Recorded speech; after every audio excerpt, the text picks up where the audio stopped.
말씀 보겠습니다. 누가복음 24장 말씀입니다. 누가복음 24장 18절부터 24절까지의 말씀입니다. 18절부터 24절까지의 말씀 교독하면서 읽도록 하겠습니다. 제가 먼저 읽겠습니다. 그 한 사람인 글로바라 하는 자가 대답하여 이르되 당신이 예루살렘에 체류하면서 요즘 거기서 된 일을 혼자만 알지 못하느냐.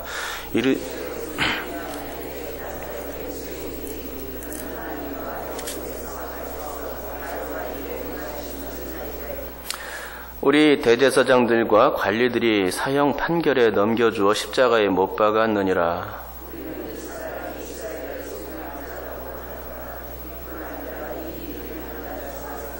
또한 우리 중에 어떤 여자들이 우리로 놀라게 하였으니 이는 그들이 새벽에 무덤에 갔다가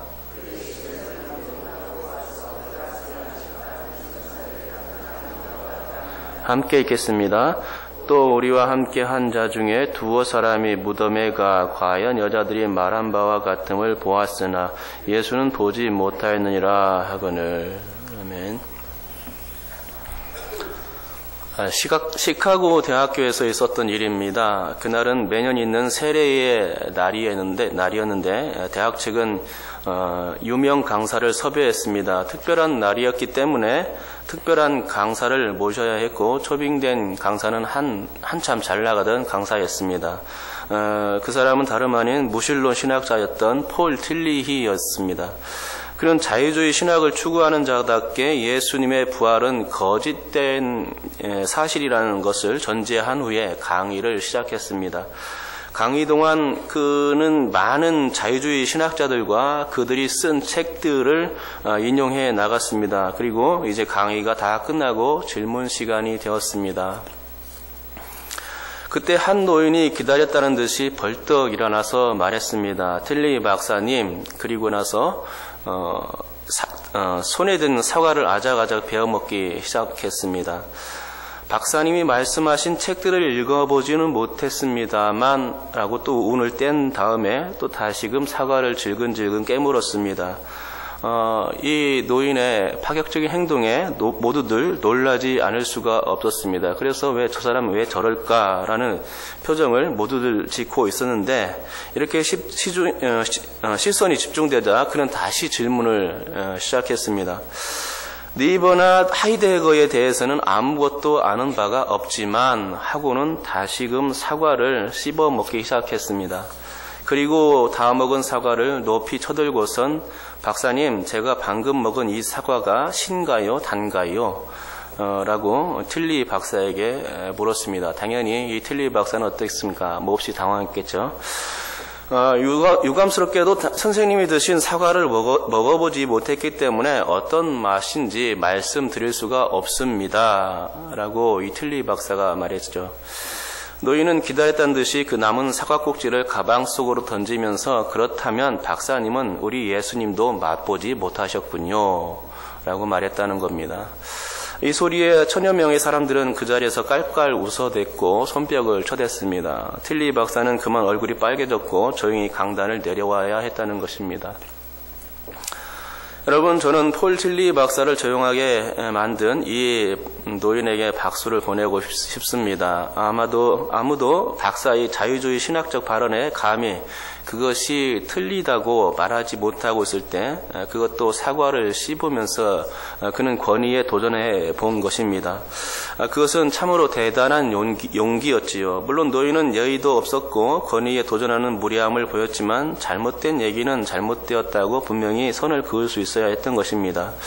우리는 모두 다 예수님의 그 부활을 믿는 사람들 아니겠습니까? 그러기에 주님의 그 부활이 거짓되다고 말하는 일에 대해서는 흥분을 감출 수가 없게 되는 것입니다. 노인도 마찬가지였을 겁니다. 주님께 대한 신앙의 양심이 걸려서 부활은 거짓이라고 말하는 일에 대하여서 더 이상 참을 수가 없었던 것이죠.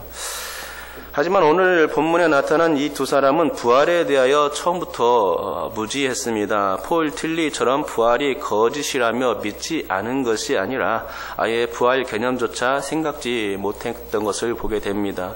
그들은 예수님이 죽었다고만 생각했습니다. 그래서 그들에겐 부활이 강 건너 산과 같은 개념이었습니다.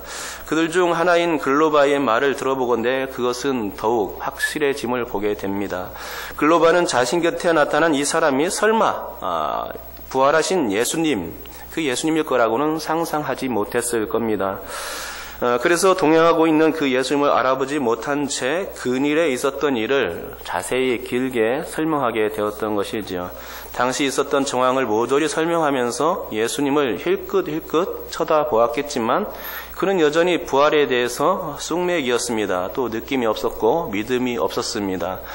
예수님을 마주 대하는 가운데 말을 이어갔지만 그 자신 앞에 서 계신 분이 누구였는지, 곧 예수님이었는지 전혀 알아보지 못했다는 것입니다. 예수님을 마주보면서 힐끗힐끗 얘기를 나눴지만 그분이 부활하신 예수님인 것을 깨닫지 못했던 것이죠. 엠마오로 내려가는 이 두 제자들이 누구였는지는 정확히 알 수가 없습니다. 혹자는 작은 야고보와 요새의 아버지였고, 그 아버지와 또 그 어머니였을 거라고 말합니다. 만약 그렇다면 그들은 예수 공동체에서 아주 중요한 지도자적인 역할을 감당했던 사람들임에 틀림없습니다. 그랬기에 주님께서 그들 앞에 나타난 것이라 생각합니다. 하지만 문제는 그런 지도적인 위치에 있는 사람이라 할지라도 구약 성경에 기록된 고난받는 종에 관한 이야기나 예수께서 하셨던 죽었다가 사흘 만에 부활하리라 라는 그 메시지를 기억해내지는 못했다는 것입니다. 그것은 12 제자들의 상황도 마찬가지였습니다. 그들은 한결같이 그늘 일어난 일들에 관해서만 속속들이 알고 있었지요. 정작 중요한 예루살렘의 일, 그 부활의 일은 잘 모르고 있었던 것입니다. 그게 무엇입니까? 그것은 예수님의 죽으심의 의미와 부활하신 사건 그 자체였던 것입니다. 이 두 가지는 생각지 않은 채 그들은 단지 인간적인 생각에 비추어서 이 세상적인 상황, 어떻게 돌아가고 있는가 그것만을 관찰하고 지켜보았던 것입니다. 그렇습니다. 아무리 예수 믿는 사람이라고 해도 성령께서 깨닫게 해주시지 않으시면 알 수 없는 일이 바로 이 영적인 일입니다. 아무리 믿어보려고 해도 믿어지지 않는 것이 인간의 그 한계치입니다. 분명히 자신이 보고 들은 것이 있기에 곧 그 자신의 이성적 사고나 경험적 체험을 통해서만 믿으려고 하는 것이 바로 인간이죠. 어쩌면 이것은 그래서 당연한 일입니다. 그래서 성경은 성령의 조명이 필요하다고 말씀해 주시는 거죠. 하나님께서 인간에게 계시해 주셔야 하늘의 이치, 신령한 세계, 영적인 이치를 깨닫게 되는 것입니다. 사실 예수님이 이처럼 엠마오로 내려가는 두 제자에게 나타나신 이유도 바로 그와 같은 개념에서였습니다. 깨달음이 없는 제자들에게 진리를 바로 가르쳐 주어서 부활하신 예수님에 대해서 그 메시아에 대해서 깨닫게 해 주려는 것이 바로 주님의 생각이었던 것입니다.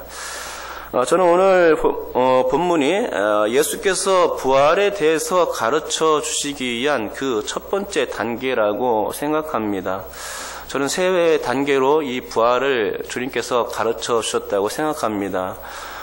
첫 번째 단계가 오늘 본문이고 두 번째 단계는 25절부터 27절까지 나타난 부분이고요. 세 번째 단계는 18절에서 35절에 나타난 것이라 봅니다.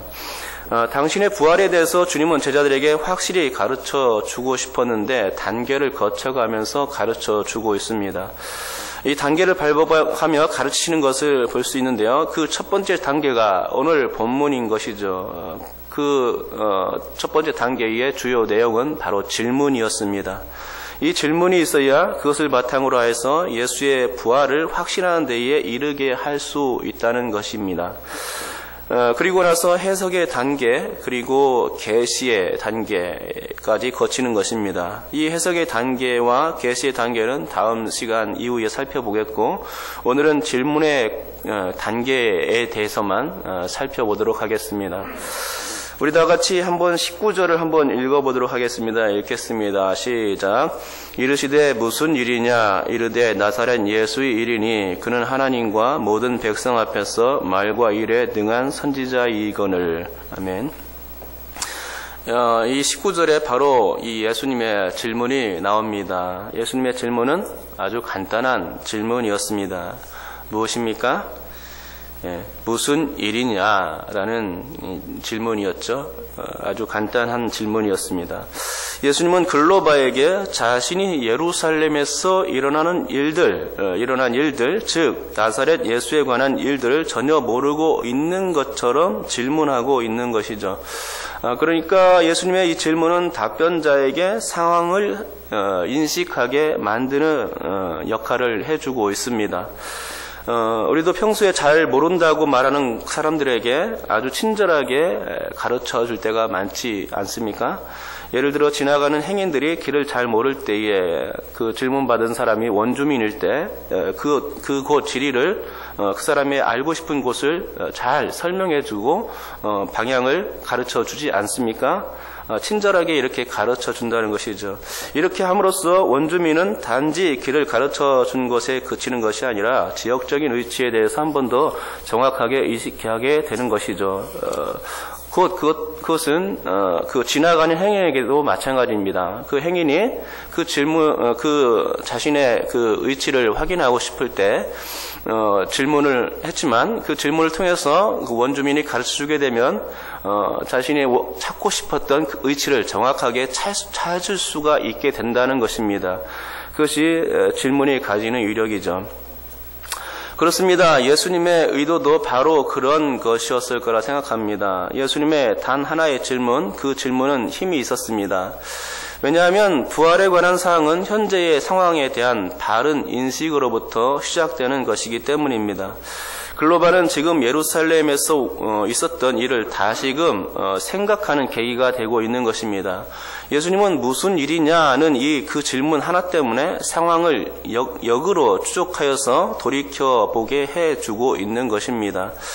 그 일은 나사렛 예수에 관한 일이었는데 그분은 하나님과 모든 백성 앞에서 말과 일에 능한 선지자였다는 것입니다. 그것이 바로 글로바의 질문을 받은 글로바의 입에서 나온 얘기였지요.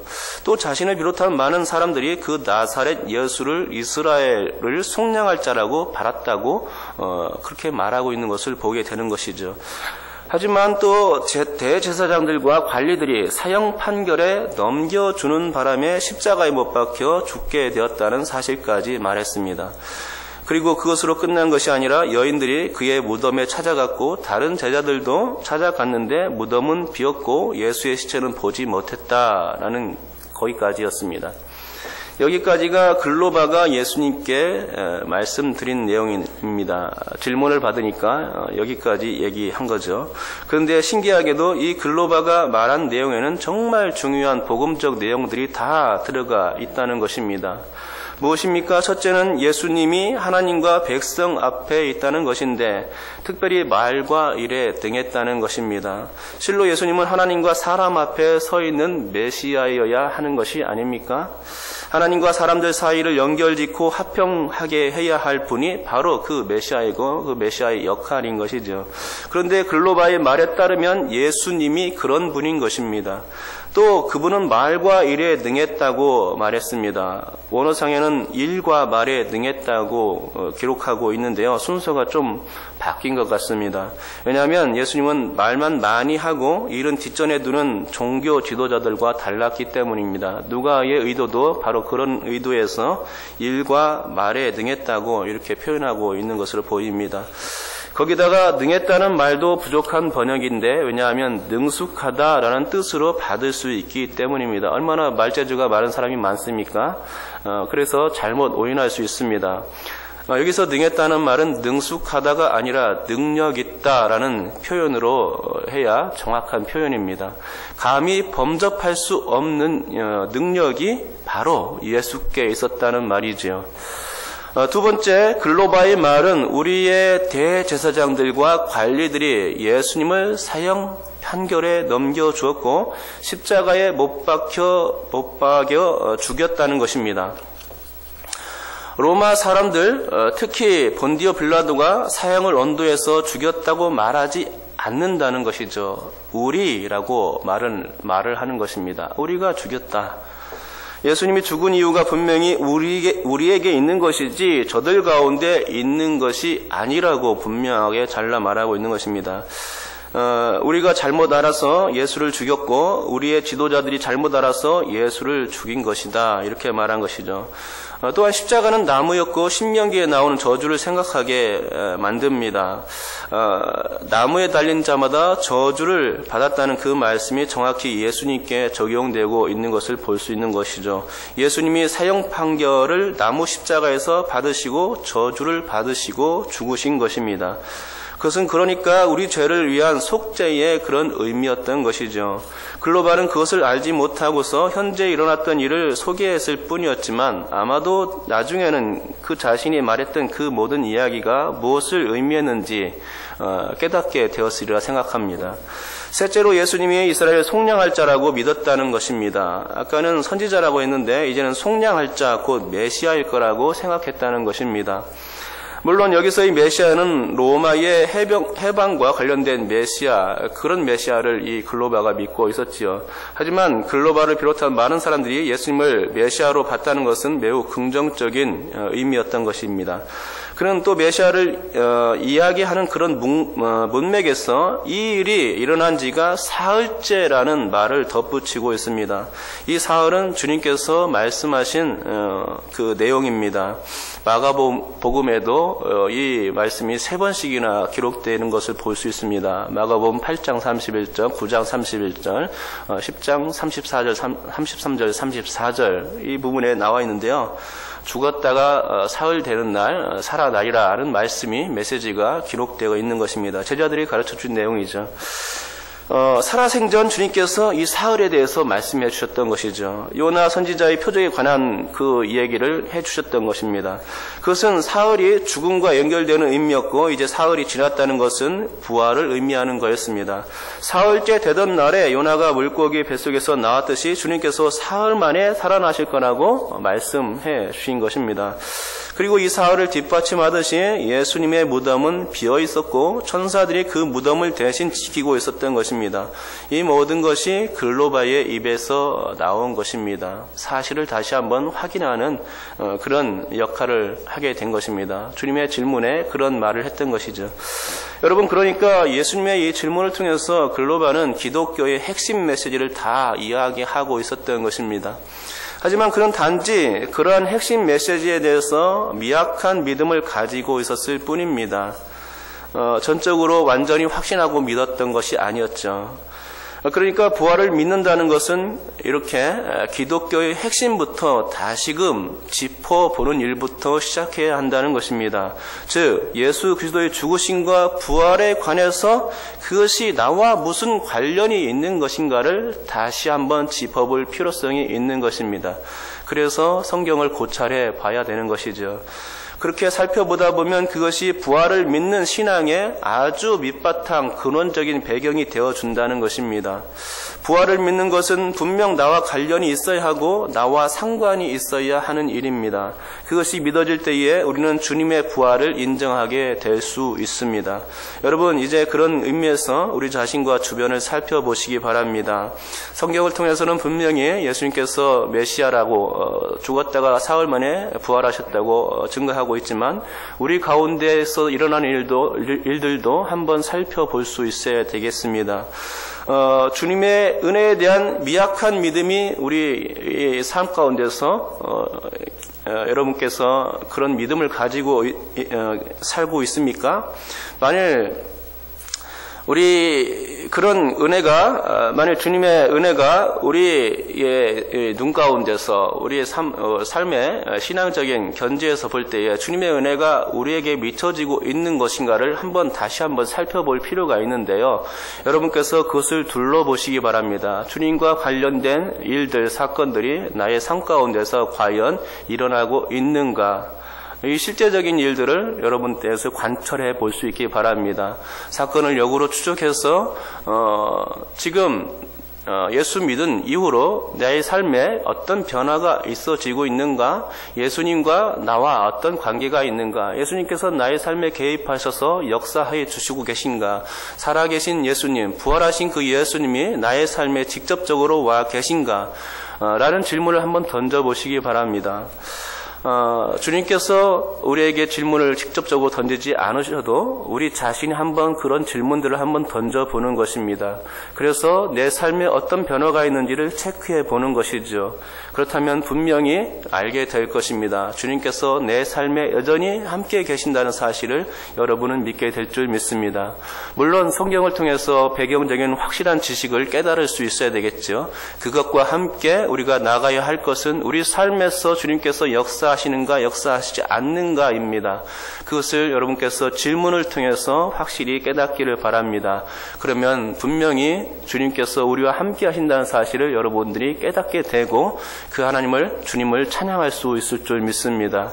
그러한 은혜가 여러분 삶 가운데에서 부활의 믿음으로 확증되기를 주님의 이름으로 축복합니다. 기도하겠습니다. 하나님